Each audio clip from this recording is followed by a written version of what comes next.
Парламент Канади не зміг проголосувати за резолюцію про визнання депортації кримськотатарського народу геноцидом.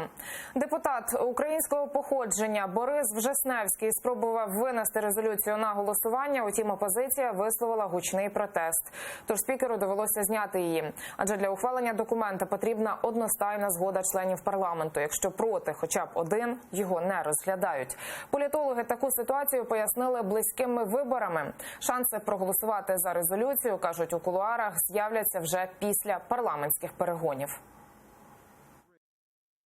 Буквально через кілька місяців в Канаді відбудуться чергові парламентські вибори, і кожен намагається боротися за свій електорат. Українці складають 1,4 мільйона населення Канади, і консерватори трактують це голосування як спробу лібералів перетягнути на свою сторону український саме електорат, і через це вони не голосували.